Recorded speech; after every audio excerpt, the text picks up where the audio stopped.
करण्यासाठी हे गुजरातने जो आदर्श विकासाचा समोर ठेवलाय तो आदर्श ह्या देशभर कसा राबवला जाईल हे कणखर नेतृत्व आपल्याला भेटलेलं आहे। देशाचे लोह पुरुष सरदार वल्लभभाई पटेलांनी जसा देश तुटण्यापासून वाचवला, सगळी फुटीर राजांना नमवलं आणि ह्या देश स्वतंत्र झाला त्यावेळेला हा देश एकसंघ ठेवला, त्या मातीमधनं नरेंद्र भाई आलेले आपल्याला परत एकदा एक लोह पुरुष सरदार या देशाचं नेतृत्व करण्यासाठी भेटलेलं आहे। त्यामुळं आपण नरेंद्र मोदी या देशाचे पंतप्रधान व्हावेत म्हणून आपण एक या ठिकाणचे सच्चे पाईक सैनिक म्हणून त्यांच्या विजयासाठी, भारतीय जनता पार्टीच्या विजयासाठी दिल्लीमध्ये भाजपचा ध्वज फडकवण्यासाठी, नरेंद्रभाईची सत्ता आणण्यासाठी कटिबद्ध होऊया, दिवसाचं रात्र करूया, जीवाचं रान करूया आणि नरेंद्रभाईंना पंतप्रधान बनवण्याचं स्वप्न पूर्ण करूया। जय हिंद, जय महाराष्ट्र, बोलो भारत माता की वंदे वंदे। नरेंद्र भाई आप आगे बढ़ो, अरे नरेंद्र भाई आप आगे बढ़ो, अरे देश का पीएम कैसा हो। अगर आप में से कोई नया वॉलंटियर है जो हमारे ग्रुप इंडिया 272 के साथ जुड़ना चाहता है तो हमारे रजिस्ट्रेशन फॉर्म पुष्कर के पास हैं। पुष्कर यहाँ पे हैं, आप उनसे फॉर्म लेके भर के वो दीजिए। खाली होल्ड। धन्यवाद। भारतीय जनता पार्टीचा, भारतीय जनता पार्टीचा, नरेंद्र भाई आप आगे बढ़ो, हम तुम्हारे साथ हैं। नरेंद्र भाई आप आगे बढ़ो, हम तुम्हारे साथ हैं। देश का पीएम कैसा हो, नरेंद्र मोदी जैसा हो। देश का पीएम कैसा हो, नरेंद्र मोदी जैसा हो। हम सब की उम्मीदों को पंख लगने वाला है, मोदी आने वाला है, मोदी आने वाला है।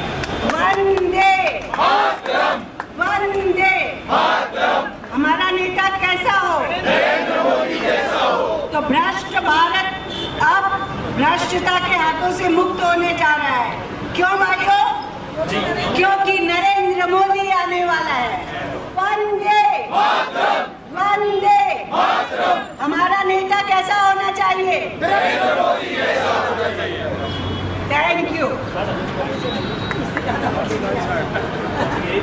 त्यानंतर दोस्तों, आज जो देश की हालत है, हम कहाँ खड़े हैं, मैं उसका एक लाइव टेलीकास्ट सुनाऊंगा कि हम कहाँ खड़े हैं।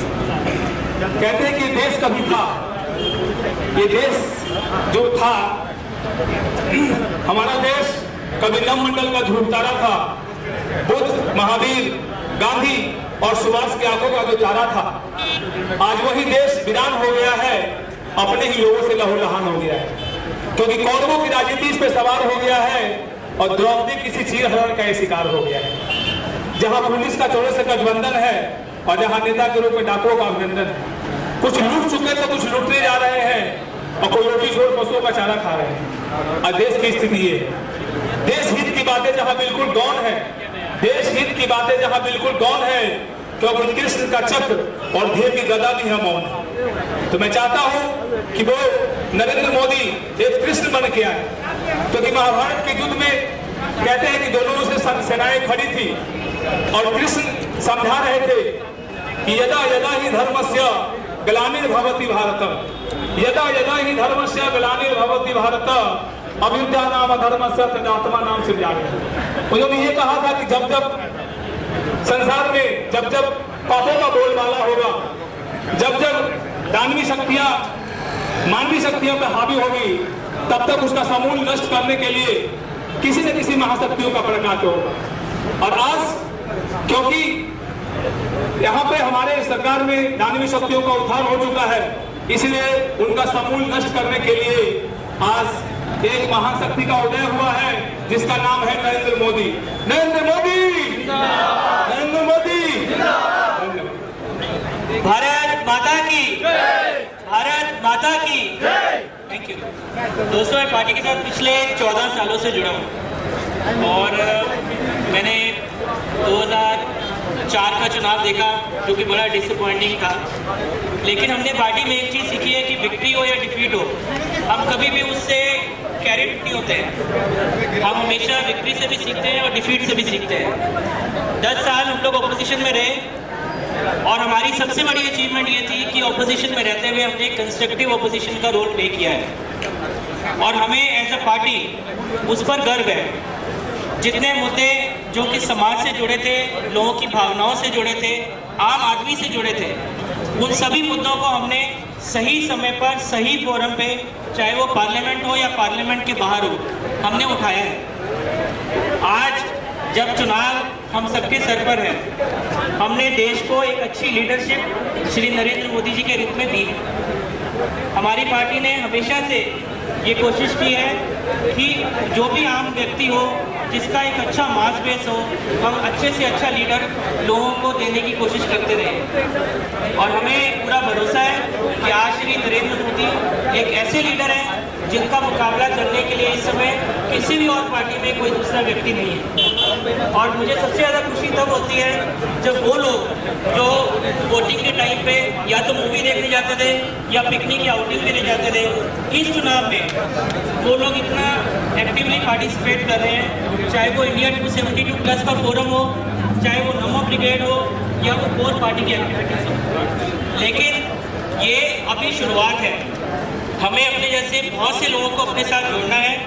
ऐसे बहुत से हमारे फ्रेंड्स हैं या ऐसे लोग जिनसे हमारा रोज या कभी कभी मिलना जुलना होता है, हमें उन्हें एजुकेट करना है कि उन सबको इस इलेक्शन के अंदर एक्टिवली पार्टिसिपेट करना है और वोट भी करना है। बिकॉज अल्टीमेटली हमारा मकसद है मोदी जी को जिताना, और वो तभी पूरा होगा जब वो लोग जो सिर्फ घरों में बैठे रहते हैं, घर से बाहर निकलेंगे और वोट करेंगे। हमें लोगों को ये बताना पड़ेगा कि उनके वोट की क्या वैल्यू होती है। तो मैं आप सबसे ये रिक्वेस्ट करूंगा कि हम लोगों ने बहुत सारे वोटर रजिस्ट्रेशन ड्राइव्स किए हैं और उसमें हमें लोगों का बहुत अच्छा रिस्पांस मिला है। यदि आपके आसपास भी कोई ऐसे लोग हो जो माइग्रेंट्स हैं, जिनके अभी तक वोटर ID कार्ड नहीं बने हैं, तो आप प्लीज़ उनको असिस्ट कीजिए, उनको बताइए कि उनको कैसे अपना वोटर रजिस्ट्रेशन करवाना है। नहीं तो आप इंडिया 272 में हमारे बहुत से वॉलंटियर्स हैं जो वोटर रजिस्ट्रेशन का काम कर रहे हैं। हमारे पास अभी शायद 10 दिन का समय और बचा है, तो जितने मैक्सिमम लोगों को हम लोग अपने साथ जोड़ सकते हैं हम जोड़ें। और उसका रिजल्ट ये होगा कि जितने ज़्यादा लोग वोटर रजिस्ट्रेशन कराएंगे, उनका वोटर लिस्ट में नाम आएगा, उतना ज़्यादा हम लोगों को अपने साथ जोड़ पाएंगे। तो मेरी आज सबसे यही रिक्वेस्ट है कि आप इस मिशन को घर घर लेके जाइए।